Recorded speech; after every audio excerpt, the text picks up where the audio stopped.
নমস্কাৰ ছাত্ৰ-ছাত্ৰীক স্বাগতম জনাইছোঁ আছাম টিচ ইউটিউব চেনেললৈ। মই যে তোমালোকৰ মাজলৈ লৈ আছোঁ ক্লাছ 6ৰ ছায়েন্সৰ লেচন 2 কুৱেশ্যন আনচাৰ সকলোৱে ভালদৰে শুনি যাব আৰু যদি মোৰ চেনেলটো ছাবস্ক্ৰাইব কৰি আহিব যাতে আগলৈ এনেকুৱা ভিডিঅ' পাই থাকে আৰু সকলোৱে চেনেলটো আগুৱাই যোৱাত সহায় কৰিব বুলি আশা কৰিলোঁ। চেপ্টাৰ 2 জীৱ আৰু জৈৱ বৈচিত্ৰ্য অনুশীলনী 1 নম্বৰ শুদ্ধ উত্তৰৰ গোলটো সম্পূৰ্ণকৈ পূৰ কৰা। 1 নম্বৰ উদ্ভিদৰ তলৰ কোনটো প্ৰক্ৰিয়াত পহিলাই উদ্ভিদক সহায় কৰে? 1 নম্বৰ অভিযোজন, বি নম্বৰ খাদ্য প্ৰস্তুতকৰণ, চি প্ৰজনন, ডি শ্বাস প্ৰশ্বাস। উত্তৰটো হ'ব অপশ্যন চি প্ৰজনন। 2 নম্বৰ ডালিম গছ এবিধ এ বৃক্ষ, বি গুল্ম, চি তৃণ, ডি আৰোহী লতা। উত্তৰটো হ'ব অপশ্যন বি গুল্ম। 3 নম্বৰ তলৰ কোনবিধ জলজ উদ্ভিদ নহয়? এ পদুম, বি খৰিকাজাই, চি পুনি, ডি ভেদ। উত্তৰ হ'ব পুনি। চেপ্টাৰ 2 এইটো হয়। 4 নম্বৰ আছে চৰাইৰ ডেউকা হ'ল পাখিৰ ৰূপান্তৰ, অপশ্যন বি আগঠেঙৰ ৰূপান্তৰ, অপশ্যন চি পিছ ঠেঙৰ ৰূপান্তৰ, অপশ্যন ডি এ আৰু বি দুয়োটা। উত্তৰটো হ'ব অপশ্যন ডি এ আৰু বি দুয়োটাই। 5 নম্বৰ ঠাণ্ডা ঠাইত থকা জন্তুবোৰৰ দেহত দীঘল নোমৰ কাৰ্য কি? এ ই দেহক তাপৰ পৰা ৰক্ষা কৰে, অপশ্যন বি ই দেহক বৰষুণৰ পৰা সুৰক্ষা দিয়ে, অপশ্যন চি ই দেহক শীতৰ প্ৰকোপৰ পৰা সুৰক্ষা দিয়ে, অপশ্যন ডি ই দেহত আঘাতৰ পৰা সুৰক্ষা দিয়ে। উত্তৰটো হ'ব অপশ্যন চি ই দেহক শীতৰ প্ৰকোপৰ পৰা সুৰক্ষা দিয়ে। খালী ঠাই পূৰ কৰা। 1 নম্বৰ বীজপত্ৰ ডেছৰ ভিতৰত থাকে? উত্তৰ বীজৰ। 2 নম্বৰ জালৰ দৰে শিৰাবিন্যাস ডেছ উদ্ভিদৰ চৰিত্ৰ? উত্তৰ হ'ব দ্বিবীজপত্ৰী। 3 নম্বৰ উটৰ কোষটো ডেছ জমা হৈ থাকে? উত্তৰ চৰ্বি।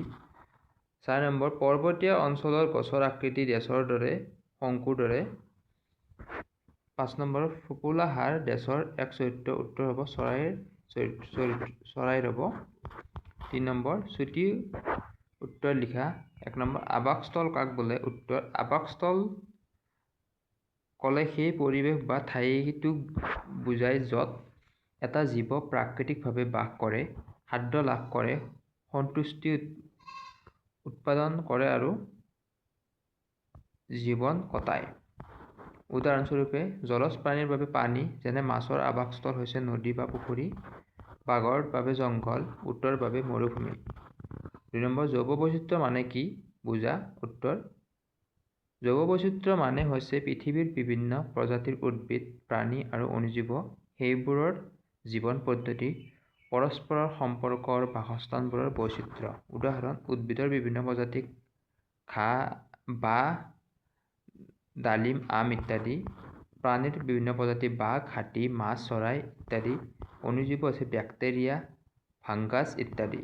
3 নম্বৰ কেকটাছে মৰুভূমিত জীয়াই থাকিবলৈ কিদৰে অভিযোজন কৰে? উত্তৰ কেকটাছে মৰুভূমিত জীয়াই থাকিবলৈ কেইবিধ ধৰণে অভিযোজন কৰে, যাৰ ফলত ই শুকান আৰু গৰমৰ পৰিৱেশতো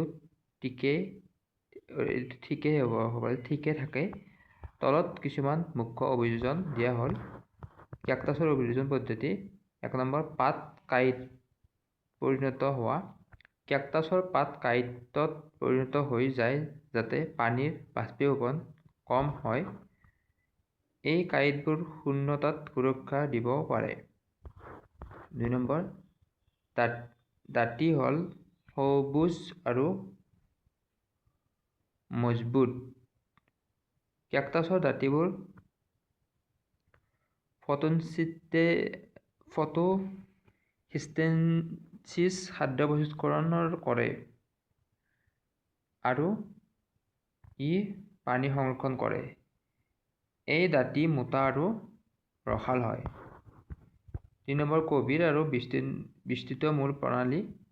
কেকটাছৰ মূল গভীৰলৈ আৰু কেতিয়াবা বহলকৈ যায় যাতে সৰু পৰিমাণে থকা পানীও শোষণ কৰিব পাৰে। মোমে থকা গা। কেকটাছৰ গাৰ ওপৰত থকা মোমেৰে থাকে যাতে পানী বাচি ৰাখিব পৰা যায়। এইখিনি আছিল। ইয়াৰ পিছত বাকী আৰু কুৱেশ্যন আনচাৰ দিম। সকলোৱে ভালকৈ পঢ়িব বুলি আশা কৰি ইমানতে সামৰিছোঁ। নমস্কাৰ।